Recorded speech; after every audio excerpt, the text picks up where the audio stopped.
तो इसमें जो है आपके 3 रेजिस्टेंस दे रखे हैं, जिसमें एक ये 1 ओम है और ये 2 ओम है और ये कितना है 3 ओम। ओके, और इसको एक बैटरी द्वारा जोड़ दिया गया है जिसका बेटा वोल्टेज कितना है 12 वोल्ट है। तो श्रेणी क्रम में है और मान लेते हैं यहाँ से यहाँ का V1 है, यहाँ का ये V2 है और यहाँ पर ये V3 है, और इसमें जो करंट होता है वो सेम होता है। आपको पता होना चाहिए चीज़ें। सीरीज में जब रेजिस्टेंस जुड़े होते हैं तो उनमें जो करंट होता है वो बेटा सेम होता है सभी जगह। डिफरेंस क्या होता है potential, V1 V2 and V3, ये डिफरेंस होता है। ओके, चलिए, तो जब सीरीज में है तो इसका फार्मूला होता है R1 plus R2 plus R3। तो R1 कितना है 1 है, प्लस 2 है, प्लस 3 है, तो बताइए कितना हो जाएगा, 2 1 3 3 6 हो जाएगा। तो ये आ गया है टोटल रेजिस्टेंस। ये तो फर्स्ट कंडीशन का आंसर आ गया। सेकेंड कंडीशन के लिए कह रहे हैं कि पूरे सर्किट का वोल्टेज बताइए अलग अलग, मतलब इसमें कितना है, इसमें कितना है, इसमें कितना है, और ये तभी पॉसिबल है जब आपके इसमें करंट का पता होना चाहिए।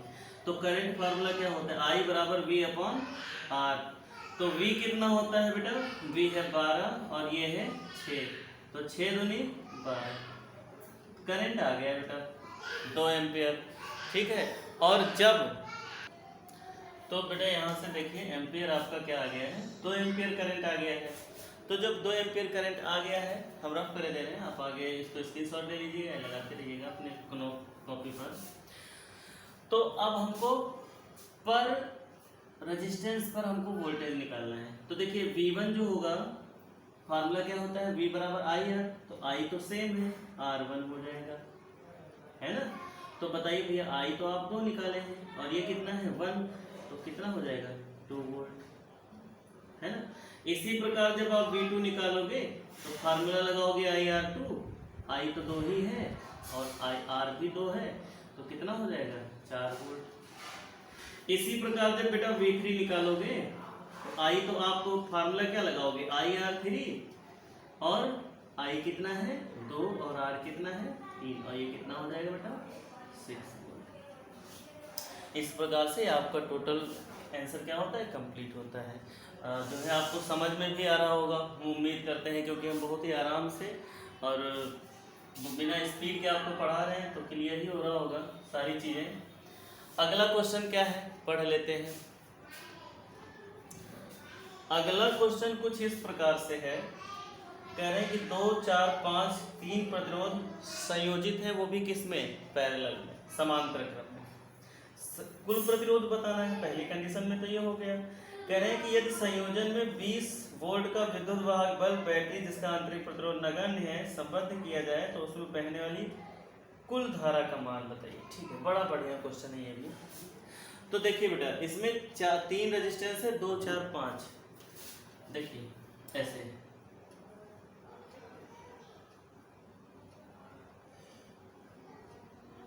ऐसे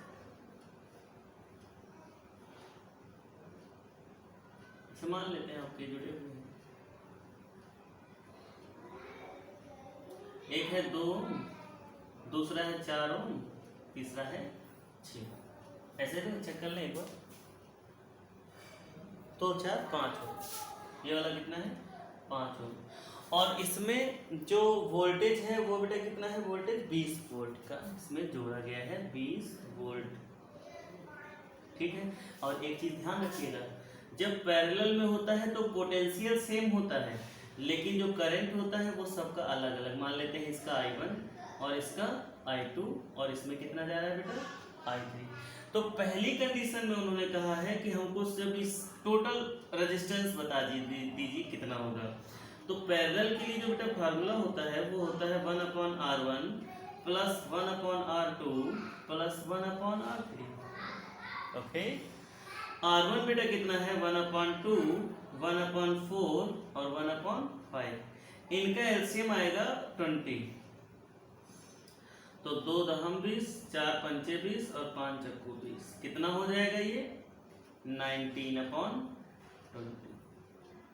ठीक है, 2 से कट कर दें तो ये 1/RP आया है, RP। तो RP कितना हो जाएगा, जब इनको उल्टा करेंगे तो ये वाला भी टर्म क्या हो जाएगा, उल्टा हो जाएगा।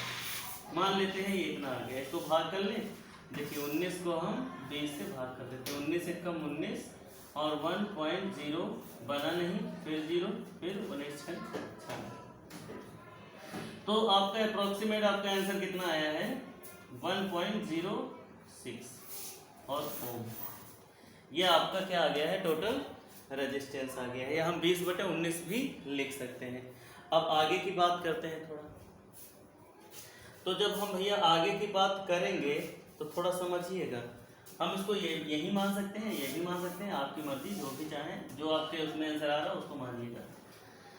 आगे वो कह रहे हैं कि टोटल करंट बताइए। तो टोटल करंट हम कब बताएंगे, I1 बराबर क्या लिखेंगे, V/R1, क्योंकि V तो सेम, और V बेटा कितना है 20, और R1 कितना है आपको पता होगा 2 था। I1 कितना आ गया है 10 एम्पीयर। इसी प्रकार से जब I2 निकालोगे तो फार्मूला लगाएंगे V/R2, V है सेम और ये है 4, कितना आ जाएगा 5 एम्पीयर।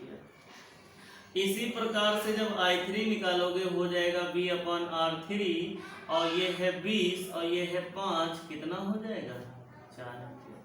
टोटल करंट पूछा था ना भैया, टोटल करंट। तो टोटल करंट क्या हो जाएगा, I1 प्लस I2 और प्लस I3। I1 कितना है 10 और ये कितना है 5 और ये कितना है 4, इसका टोटल करंट कितना आ जाएगा 19 एम्पीयर। बहुत आसान है, कोनो कठिन है नहीं, एनसीईआरटी बड़ा सरल सरल पढ़ाते हैं, कोई दिक्कत नहीं आने वाली है। बस क्या करना है, आपको मन लगा करके पढ़ते रहना है। ओके बेटा। तो बच्चों इसके बाद जो आपका क्वेश्चन आता है वो ये कहते हैं कि कमरे का ताप 27 डिग्री सेंटीग्रेड पर किसी तापमान अवयव का प्रतिरोध, मतलब उसका 27 डिग्री सेंटीग्रेड पर जो रेजिस्टेंस है वो कितना दे रखा है 100 ओम।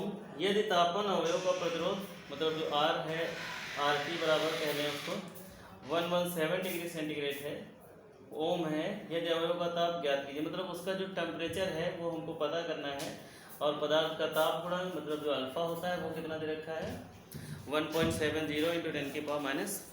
तो देखिए क्या क्या दिया है इसमें, पहले तो दिया है R27, मतलब 27 डिग्री सेंटीग्रेड पे जो उसका रेजिस्टेंस है वो कितना है 100 ओम। उसके बाद क्या कह रहे हैं, उसके बाद दिया हुआ है RT, मतलब T डिग्री सेंटीग्रेड पे जो हमको पता नहीं है वो कितना दे रखा है 117 ओम, 117 ओम। और T बराबर क्या है बेटा क्वेश्चन मार्क, क्योंकि यहाँ पर अगर T पता होता तो हम वही ना लिख देते, जैसे यहाँ पर 27 लिख दिए हैं। और देखिएगा आगे, और उसमें अल्फा दे रखा है, क्या दे रखा है 1.7 × 10⁻⁴।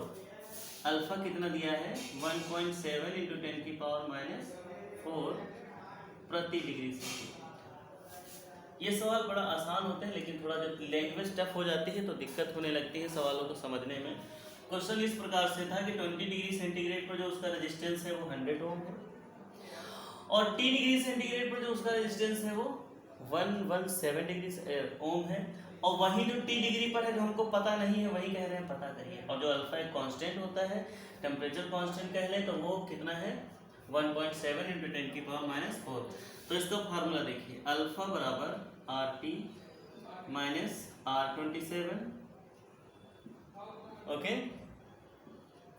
और R27 T minus 27, T minus 27, ठीक है। तो अब हमको क्या कर देना है, ये फार्मूला है, देखिए यहाँ पर 27 है, क्यों, क्योंकि यहाँ का टेम्परेचर 27 पर था। यहाँ पर अगर कोई दूसरा वैल्यू होगा तो हम इसको T1 माइनस T2 भी लिख सकते हैं। तो अल्फा कितना है बेटा 1.7 × 10⁻⁴ बराबर RT, कितना है RT, तो वो है बेटा 117 माइनस ये 100 है, R27 फिर 100 और T माइनस ये 27 तो है ही है। इसकी से गुणा करा दें, तो इसकी जब हम इससे गुणा कराएंगे तो ये हो जाएगा 170 × 10⁻⁴ बराबर ये 17 बचेगा और ये कितना बचेगा T माइनस 27, ठीक है, आगे देखिए। तब यहाँ पर क्या बचेगा, तब यहाँ पर बचेगा बेटा, देखिए 17 से 17 कट गया, बचा 10 गुणे 10 की पावर माइनस 4 और इसकी गुणा करा दें, बराबर लिख लेते हैं 1/t माइनस 27। अब इसकी गुणा करा दें, जब इसकी गुणा कराएंगे तो ये बचेगा 10 की पावर माइनस 3 गुणे t और माइनस का 27 इंटू 10 की पावर माइनस 4, हाँ माइनस 4 बराबर 1। इसको उधर भेजें, तो जब उधर भेजेंगे तो 10 की पावर माइनस 3 इंटू टी बराबर 27 इंटू 10 की पावर माइनस 4 और प्लस 1, ठीक है। इतना बचेगा बेटा। देखिए या तो बच्चों आप इसको एक दूसरे मेथड से सॉल्व कर सकते हैं, ये थोड़ा टफ पड़ेगा जा करके, जैसे यही है तो हम क्या करते हैं, इसको इधर उठा लें तो t माइनस 27 बराबर ये बटे में जाएगा, यहाँ तो 17 बचेगा और ये 100 और इंटू 1.7 इंटू 10 की पावर माइनस 4 है ना। पॉइंट हटा दें, एक जीरो ऊपर बढ़ा दें, ये और ये कट गया, एक जीरो इससे कट गया, तो t माइनस 27 और ये ऊपर चला जाएगा, 10 की पावर क्या बनाएगा 4, मतलब 4 जीरो साथ में बटा कितना 10, 10 10 कट जाएगा, यहाँ पर लिख दें।